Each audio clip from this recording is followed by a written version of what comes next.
Olá, eu sou Felipe Ramel e eu ajudo empresários a obterem resultados reais em seus negócios. No vídeo de hoje eu vou contar para você as 3 perguntas que eu mais ouço aqui na mesa de consultoria. Fica comigo e acompanha que o vídeo de hoje está sensacional. Vamos lá?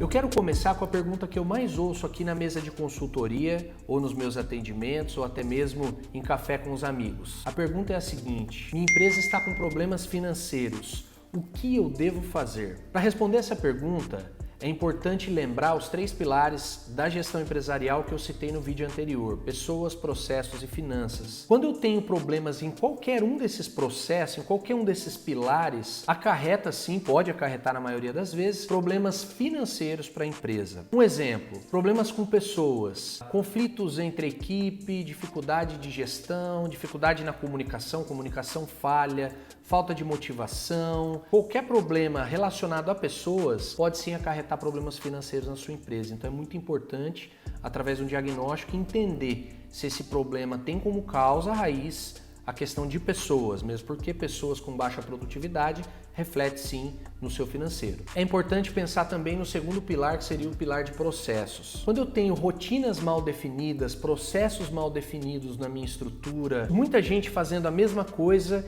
e poucas pessoas cuidando das questões mais estratégicas, de fato eu posso também gerar problemas no meu caixa. Ou seja, atividades serão esquecidas, pessoas dando muitas voltas para fazer às vezes aquilo que é muito simples, que é mais simples de fazer, poucos controles automatizados ou sistemas, poderiam ser utilizados sistemas e muita mão de obra operacional. Tudo isso pode também acarretar problemas financeiros. E o terceiro e último pilar é o próprio pilar de finanças, onde várias questões podem estar ligadas a essa falta de caixa na empresa. Misturar finanças pessoais com finanças da empresa, falta de fluxo de caixa, falta de dinheiro em caixa, falta de vendas, aí já não é nem o pilar de finanças, vendas também está ligado ao pilar de processos, apesar de estarem todos interligados. A ausência de controles assertivos, falta de planejamento financeiro, não entender as contas que eu tenho no futuro. Então, assim, a resposta principal seria: analise esses 3 pilares. O problema que eu tenho de fato é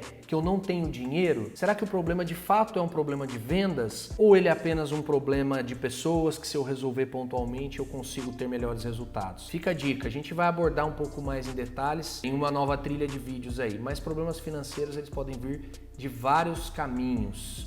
A segunda pergunta é: como faço para ganhar mais dinheiro na minha empresa? Essa é uma pergunta que está totalmente ligada à primeira que nós já fizemos hoje, já respondemos para vocês. Mas ganhar mais dinheiro não significa somente vender mais. Muitos empresários pensam: basta eu vender mais que eu ganho mais dinheiro. Mas é importante a cada dia reduzir seus custos, entender e remover qualquer custo desnecessário ou qualquer despesa desnecessária em sua empresa. Vender mais sim, mas com margem boa. Entender qual é a margem, qual é o lucro que eu vou ter naquela operação para que eu venda com mais margem, com mais fôlego. E principalmente entender de que forma eu pago os meus impostos.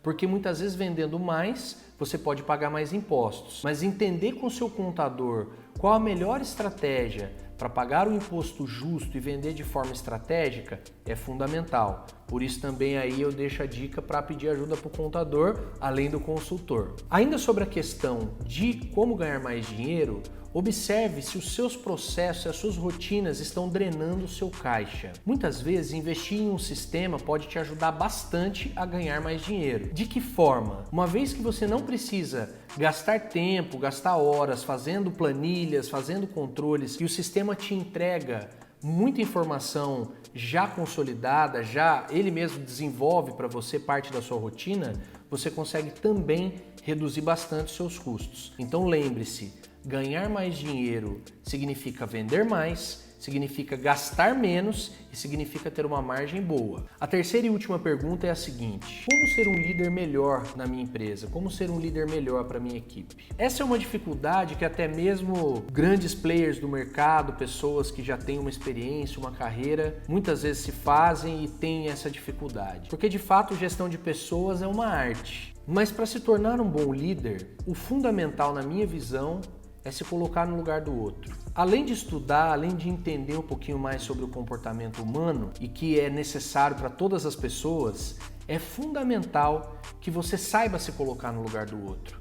O primeiro passo é não pense somente em você. A tendência do ser humano, e a gente não tem muito como fugir disso, é ser um pouco egoísta nas decisões e nas ações. E eu sei que enquanto empresário, muitas vezes é difícil ponderar as questões jurídicas, das questões da equipe, e mesmo com todo esse turbilhão de decisões e no meio de uma crise, eu sei que é difícil, mas coloque-se no lugar do outro. Tente entender um pouquinho mais o que essa outra pessoa está sentindo, qual é a dificuldade dela. Muitas vezes, para você ser um bom líder, você precisa ouvir um pouco mais. Você precisa calibrar um pouquinho mais a sua comunicação. Você está sendo assertivo, ou seja, você está sendo claro naquilo que você está falando? Será que as ordens que são dadas na empresa, elas são de fato claras no momento em que são dadas? Será que você se lembra das ordens que você deu e que você não deu? Será que você tem rotinas bem definidas dentro da empresa? Grandes problemas entre líder e liderado estão na falha de comunicação e nas rotinas mal definidas. Lembre-se sempre que um bom líder sempre está aberto a ouvir a sua equipe, está sempre aberto a mudanças e está sempre com os olhos no futuro. Um bom líder, ele tem que ser o espelho. Então, se você quer ser um bom líder, faça para sua equipe aquilo que você espera que seja feito para você. E aí você vai ter melhores resultados, com certeza. Bom, essas foram as 3 perguntas que eu mais ouço aqui na mesa de consultoria. Espero que tenham gostado e convido vocês a continuarem me acompanhando, porque toda semana tem dica nova e a nossa ideia aqui é fazer com que você tenha resultados reais em seu negócio, aprenda mais sobre empreendedorismo e continue essa jornada conosco, conhecendo um pouquinho mais desse mundo dos negócios. Grande abraço, até breve!